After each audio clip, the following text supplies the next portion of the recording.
Hoje nós vamos falar de música na educação infantil. Você recebeu o texto da semana 3, você está em contato com o material. Nesse material, você vai conhecer toda a história da arte educação musical, né, os seus fundamentos, através de muitos autores. Mas hoje, aqui no programa, nós vamos falar de práticas de sala de aula. Por isso, eu estou na companhia aqui do Luiz Fernando, que ele é professor de música na educação infantil, e da Maria Carolina, que também trabalha com educação infantil. Então, eu queria começar a conversa com você, Luiz Fernando, e perguntando para você, que eu sei que você pesquisa, estuda, como que é o trabalho que você desenvolve com notação musical? Certo. Bem, importante a gente sempre destacar que é uma notação musical não tradicional e feita a partir de qualquer elemento que seja um mote para essa notação. Nós vamos mostrar para os alunos, para as crianças, os parâmetros sonoros, sem nomear, sem ficar colocando teoria em cima disso, e a criança vai explorar cada parâmetro isoladamente. E nisso a gente vai construindo. Eu costumo fazer com dois caminhos diferentes, essa parte da notação. Criar alguma obra e a gente tocar essa obra, ou criar a música, que é uma música não tradicional também, né, porque são crianças tocando. Então a gente parte mesmo de ideias de músicas, que são inúmeras ideias. A gente parte, então, voltando, né, são dois caminhos. Como seria? A gente pode fazer um grande desenho, coletivo ou individual, e a partir desse desenho a gente vai tocar essa música que está desenhada ali. Ou então, esse caminho contrário. Nós vamos compor de alguma maneira. Eu gosto de compor a partir dos nomes, porque o nome é uma coisa que eles têm muito, né, assim, muito próprio, né, eles se identificam muito. Então, a gente começa tocando cada nome, do jeito que eles quiserem, nos instrumentos possíveis, nos que a gente tem em mão. Eles tocam os nomes e a gente vai encaminhando para que isso vire uma composição. E depois dessa composição pronta, nós vamos fazer essa notação. Como? Então, voltando, nós falamos sobre os parâmetros, sem esse discurso todo, né, na prática. Então, como é esse som? Esse som que você está tocando, ele é mais grave, ele é mais agudo. Então, como a gente vai colocar isso no papel? Ele é forte, ele é fraco, ele é intenso, ele não é. Então, as crianças vão brincando, desenhando, e aquilo vira uma grande partitura. Isso é um encaminhamento, um início, para a gente começar depois, no futuro, falar de alguma coisa que seja nota musical, figura musical, pentagrama e essas coisas. Muito bacana, né? Trabalhar com o nome das crianças, porque isso imediatamente envolve elas na atividade, né? Eu queria entender um pouquinho mais, o que você está chamando de parâmetros? Então, né? Nós temos os principais parâmetros sonoros, né? Então, por isso acaba sendo uma composição sonoro-musical, porque a gente parte da matéria-prima, né, do som e do silêncio, para chegar na música, né? Os parâmetros sonoros, né? Altura, intensidade, duração e timbre são os 4 principais parâmetros. Então, a gente, por meio de muitas brincadeiras, a gente explora esses parâmetros, né? E eu costumo tocar alguma coisa e peço para você desenhar esse som, a ideia que lhe vem na cabeça, ou a ideia que lhe vem na mão. Então, se eu tocar, por favor, vamos desenhar. Então, cada criança vai desenhar de um jeito. E eu peço para que nunca seja figurativo. Eu não quero ver símbolos musicais, eu não quero ver instrumentos musicais, eu quero que apareça esse som. Então, eu costumo brincar pedindo para eles desenharem no giz, com giz. Quem consegue tocar esse som agora? Sei lá. Quem consegue tocar, não. Quem consegue desenhar. Então, as crianças vão na lousa, fazem um desenho, outro, e a gente elege qual é o desenho que melhor representa esse som. Mas isso sempre remetendo aos parâmetros, né? Então, se eu tocar uma coisa mais forte, como vai ser esse desenho diferente do mesmo? Entendi. Só que fraco. Como a gente vai chegar nisso? Eles chegam facilmente com a duração, porque eles conseguem perceber que um som é longo e um som é curto, eles conseguem facilmente com a intensidade, porque eles conseguem perceber se é forte e se é fraco, né? E conseguem a altura também, se é médio, se é grave, agudo, eles vão muito bem nisso. Quando chega o timbre, que é mais difícil, né? Porque é essa característica de cada instrumento, de cada voz, mas eles sempre dão a mesma solução, que eu acho linda. Num determinado momento, eles falam, e se a gente mudar a cor? Então, se eu tocar a mesma coisa, né, com instrumentos diferentes, eles fazem o mesmo desenho, só que mudando as cores. Então, fica muito bonito. Interessante essa notação musical, porque a criança, desde muito pequena, ela percebe que pode fazer registro, né, dos sons, e eles leem depois esses sons. Então, é interessante que a gente pode fazer a troca de um grupo para o outro, de uma sala para outra, né? Então, eles vão, sim, ler um registro. Né? Ó, eu tenho essa partitura aqui, como é que nós vamos tocar essa partitura que foi feita pelo outro grupo? E o resultado é muito diferente no sentido da escolha dos instrumentos, mas a gente percebe que estão sim tocando a mesma coisa, porque se o som está mais para cima, eles sabem que é agudo. Agora, o tanto quanto é agudo aquilo, a gente não sabe, mas eles vão fazer aquele mais agudo do que esse que está para baixo. Eles vão fazer o mais longo, mais longo, né? O maior, com som mais contínuo, e só pontinhos com sons curtos. Então, aparecem todas essas ideias na hora de a gente tocar a partitura do outro. O que é muito interessante nisso que você falou é que as crianças criam, né? Ao invés de só cantar músicas de outros, né? Enfim, tem essa coisa da criação musical. Sim. De alguma maneira, né? Porque eu trabalho sempre com esse ponto de vista da criação, da improvisação, e não de trazer a música pronta para as crianças, né? Porque antigamente isso era o que se acontecia mesmo, né? Trazer a coisa pronta como se a música fosse algo quase que inacessível, né? E agora não, a criança é a produtora da sua música. Ali, naquela hora, ela é realmente um músico tocando. Ela está fazendo música de verdade. Que bacana. Então, a Carol estava me contando também que você tem um trabalho com paisagem sonora. Você não quer perguntar um pouco para ele sobre esse trabalho, Carol? Isso. A gente, no texto, inclusive, da aula, a gente se aproximou um pouco do conceito da paisagem sonora, né, do Schaeffer. E eu sei que o Luiz tem um trabalho muito interessante com isso. Acho que seria bem bacana se você pudesse contar um pouco. Tá, o trabalho com a paisagem sonora é um trabalho que também tem muitas frentes, né? Tudo isso que eu vou falando, eles nunca se repetem, né? Não são trabalhos que de um ano para o outro eu vou fazer o mesmo trabalho também, porque a gente está com outra criança, outro visual, né? Outras paisagens sonoras ou visuais mesmo, né? Bem, esse conceito do Schaeffer é um conceito muito bonito, né, da paisagem sonora, que possibilita muita coisa.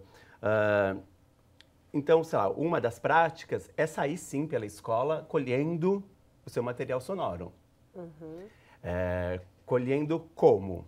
Ou ouvindo em silêncio, né? Isso é legal porque a gente vai introduzindo para a criança o valor do silêncio na música, né?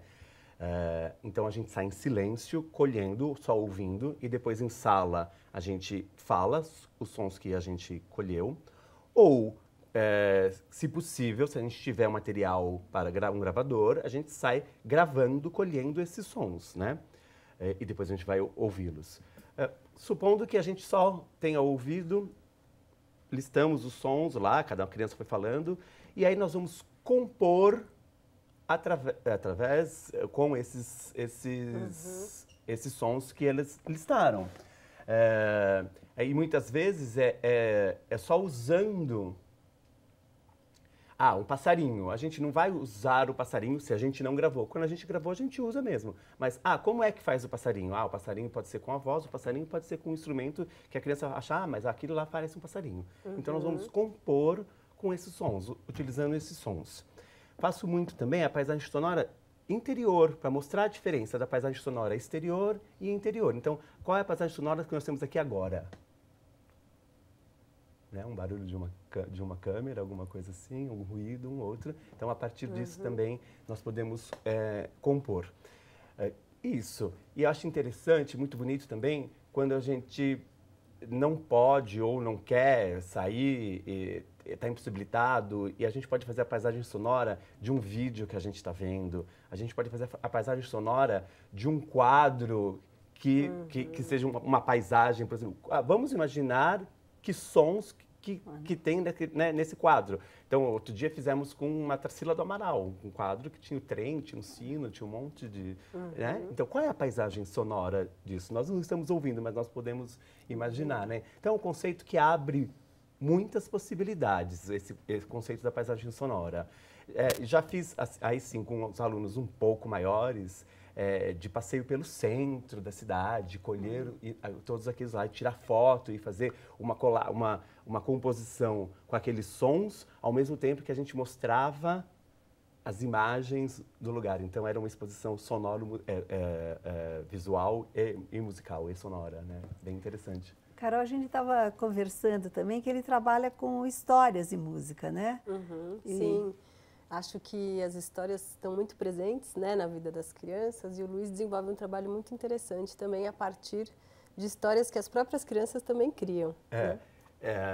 Bem, eu gosto muito dessa parte. Acho importante as crianças criarem as histórias. Então, a gente cria a história coletivamente, a gente vai dando possibilidade para todas as crianças se expressarem mesmo, né? Assim, todas. A mais tímida um dia levanta a mão e quer contribuir com um nome ou uma passagem para a história, e a gente acaba criando histórias muito loucas. Né? E depois, a partir dessas histórias, a gente vai escolhendo os instrumentos que vão fazer parte da nossa sonorização. Com tudo que tem lá, eu gosto muito, porque a criança até às vezes se espanta, mas pode o piano? Pode, porque né, tem um pouco de ser meio sagrado, assim. Pode, claro, vamos lá no piano. Mas posso pegar o violão? Pode, estou falando que vale tudo, vale tudo. Então, as crianças vão se apropriando mesmo, e elas vão criar o som daquele personagem ou daquele momento da história. De verdade, não tem a mão do professor. É assim, ela vai criar, todo mundo, as outras crianças vão falar sim, ou faz mais forte, não. Elas mesmas vão fazendo, e eu vou apenas anotando. Eu escrevo, tal personagem é um xilofone. E eu escrevo para eu entender como é que aquela criança tocou, para eu poder também lembrá-la depois. Assim, você tocou mais ou menos assim, né? E aí a gente vai criando a história. Normalmente eu acabo ficando na narração, eu sou o narrador, porque está lá escrito, então eu vou ler a história. Eles se posicionam como uma orquestra, né? Eu sou o narrador regente, e a primeira vez conta a história e eles vão tocando, e a segunda vez eu não conto a história e eles vão só colando um som no outro, formando sim a nossa música. Luiz, e no caso, muitas escolas, a gente sabe, não tem todos esses instrumentos, né, que você falou. Tem como o professor trabalhar com música nessa sonorização de histórias, se ele não tem todos esses instrumentos? Você tem uma ideia para dar para a gente? Claro.